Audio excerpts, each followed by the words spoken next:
The Dacia Sandero, put quite simply, is the cheapest new car you can buy in the UK. And for cost-conscious buyers, that's a huge selling point. It rivals some of our favourite small cars, including the Skoda Fabia, Ford Fiesta and Volkswagen Polo. And those are all popular choices. So, can the bargain Sandero really match up to them? Or does its low price mean too many compromises in other areas? That's what we're going to find out in this video. In keeping with the Sandero's simple nature, there are only 3 engines to choose from. There's the entry-level 1 litre, which feels nippy around town but a tad underpowered on the motorway. The more powerful 0.9 litre turbocharged petrol is a little bit livelier at higher speeds.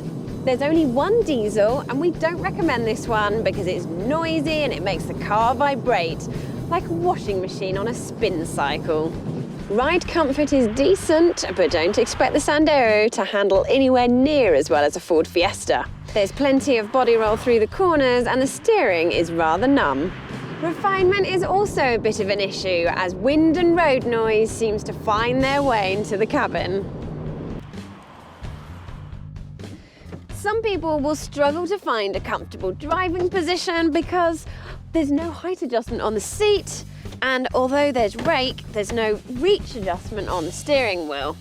Plus points though, all-round visibility is very good thanks to the slim pillars, so it's not the end of the world if you don't go for the optional parking sensors available on the high-end versions. Now, while the interior feels solid, the plastics are not particularly appealing, and access models, that's the entry level, doesn't even get a radio.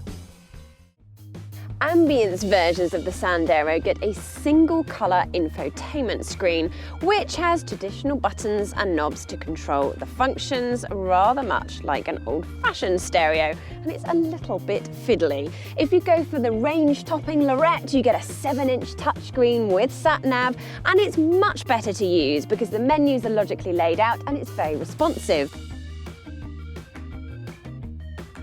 The Sandero may be a small car, but it's surprisingly big inside. There's plenty of room in the back.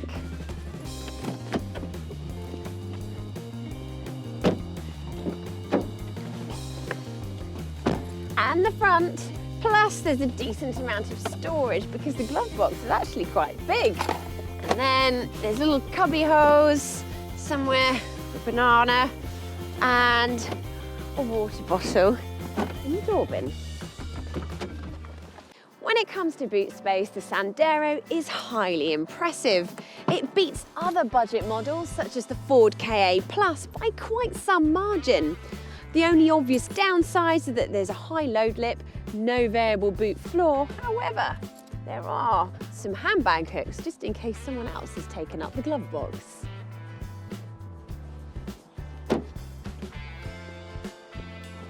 Running costs are where the Sandero really shines. In fact, it will cost you less than any other new car in the first 3 years of its life.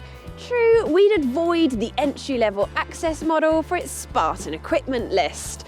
Go for the ambience though, the mid-range model, which is rather temptingly priced because you get DAB digital radio, central locking, electric front windows, Bluetooth and air conditioning.